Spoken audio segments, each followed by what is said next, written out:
ஆண்டவராகிய இயேசு கிறிஸ்துவின் இனிய நாமத்தினாலே உங்கள் அனைவரும் வாழ்த்தி வரவேற்கிறேன். நான் இன்றைக்கு உங்களிடம் பேசப் போகிற தலைப்பின் பெயர் என்னவென்றால் த டிஸ்கிரிப்ஷன் ஆஃப் ஈவில்.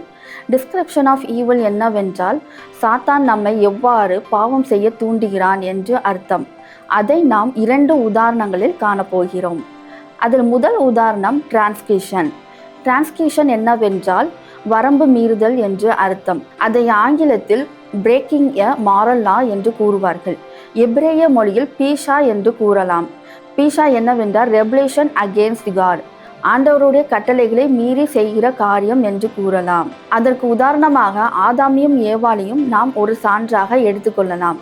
அதை பற்றி நாம் ஆதியாகமம் 2ஆம் அதிகாரம் 16, 17 வசனத்தில் காணலாம். தேவனாகிய கர்த்தர் மனுஷனை நோக்கி, நீ தோட்டத்தில் உள்ள சகல விருட்சத்தின் கனியையும் புசிக்கவே புசிக்கலாம், ஆனாலும் நன்மை தீமை அறியத்தக்க விருட்சத்தின் கனியை புசிக்க வேண்டாம், அதனை புசிக்கும் நாளில் சாகவே சாவாய் என்று கட்டளையிட்டார். இதிலிருந்து ஆண்டவர் ஆதாமுக்கும் ஏவாளுக்கும் நீங்கள் எதை செய்ய வேண்டும், நீங்கள் எதை செய்யக்கூடாது என்று வரம்பினை போட்டார். ஆனால் ஆதாமும் ஏவாளும் சர்ப்பத்தின் சத்தத்தை கேட்டு கனியை உண்டு பாவம் செய்து எல்லையை மீறினார்கள். அதை பற்றி நாம் ஆதியாகமம் 3ஆம் அதிகாரம் 8ஆம் வசனத்தில் காணலாம்.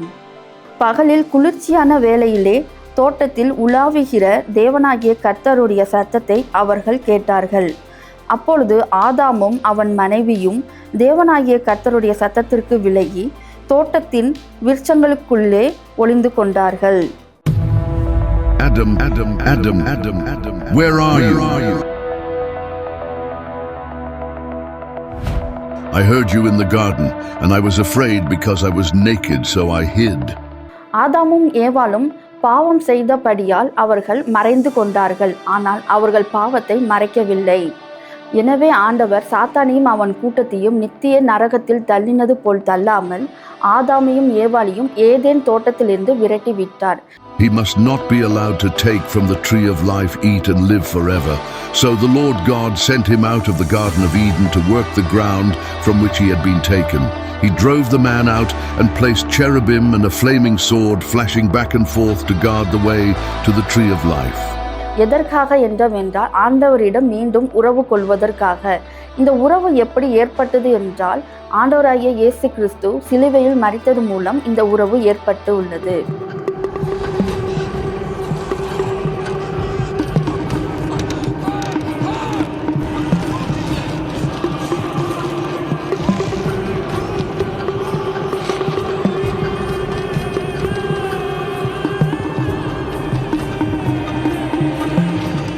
அடுத்து நான் உங்களிடம் பேச போகிற தலைப்பின் பெயர் என்னவென்றால் இனிக்வினிட்டி. இனிக்வினிட்டி என்னவென்றால் கிராப்டினஸ் என்று அர்த்தம்.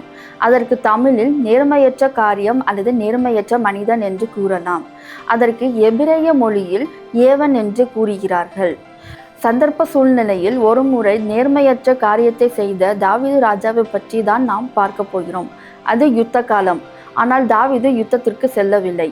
அதை பற்றி நாம் 2 சாமுவேல் 11ஆம் அதிகாரம் 2ஆம் வசனத்தில் காணலாம்.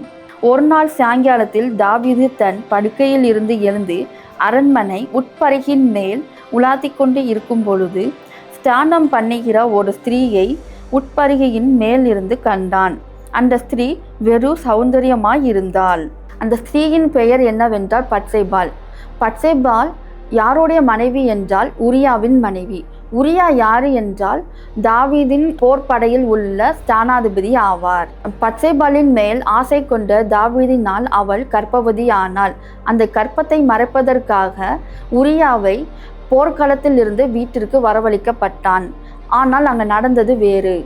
உத்தம ஊழியனாகிய உரியா தன் வீட்டிற்கு செல்லவில்லை என்ற செய்தியை கேட்ட தாவீது ராஜா அவனை மீண்டும் போர்க்களத்திற்கு அனுப்பிவிட்டான். அவன் கையில் ஒரு கடிதத்தையும் கொடுத்தான். அந்த கடிதத்தில் என்ன இருக்கிறது என்பதை நாம் 2 சாமுவேல் 11ஆம் அதிகாரம் 14, 15 வசனத்தில் காணலாம். காலமே தாவீது யோபாபுக்கு ஒரு நிருபத்தை எழுதி உரியாவின் கையில் கொடுத்து அனுப்பினான். அந்த நிருபத்திலே மும்முரமாய் நடக்கிற போர் முகத்திலே நீங்கள் உரியாவை நிறுத்தி அவன் வெட்டுண்டு சாகும்படிக்கு அவனை விட்டு பின்வாங்குங்கள் என்று எழுதினான். இதன்படி உரியா எதிரிகளால் வெட்டுண்டு மாண்டு போனான்.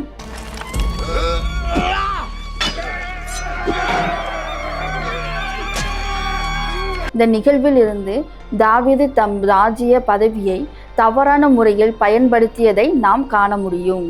பின்பு நாத்தான் தீர்க்கதரிசியின் மூலமாக தன் பாவத்தை உணர்ந்து ஆண்டவரிடம் தன் பாவத்தை கழுவும்படி அழுது புலம்பினதை நாம் சங்கீதம் 51 அதிகாரத்தில் குறிப்பாய் 4ஆம் வசனத்தில் காணலாம். தேவரீர் ஒருவருக்கே விரோதமாக பாவம் செய்து உமது கண்களுக்கு முன்பாக பொல்லாங்கானதை நடப்பித்தேன். இங்கே ஆதாமோ தாவீதோ தாங்கள் பாவம் செய்யும் பொழுது அதன் பின் விளைவுகளை அவர்கள் யோசிக்கவில்லை. ஆதாமின் பாவத்திற்கான தண்டனையாக ஆதாம் ஏதேன் தோட்டத்தை விட்டு விரட்டப்பட்டான். தாவீதின் வாழ்வில் தாவீதுக்கும் பத்சேபாளுக்கும் பிறந்த முதல் குழந்தை இறந்துவிட்டது. எனவே இதை கேட்டுக்கொண்டு இருக்கிற யாராக இருந்தாலும் நம் எல்லையை தாண்டக்கூடாது. அதே சமயத்தில் தேவன் கொடுக்கின்ற எந்த மேன்மையான காரியங்களையும் நாம் தவறான முறையில் பயன்படுத்தவும் கூடாது. எனவே சாத்தானின் சத்தத்திற்கு நாம் செவியை அடைத்து தேவனின் சத்தத்தை கேட்டு மேன்மையான ஆசீர்வாதங்களை பெற்றுக்கொள்வோம். கர்த்தர் தாமே இந்த வார்த்தைகளை நமக்கு ஆசீர்வதித்து கொடுப்பாராக. ஆமேன்.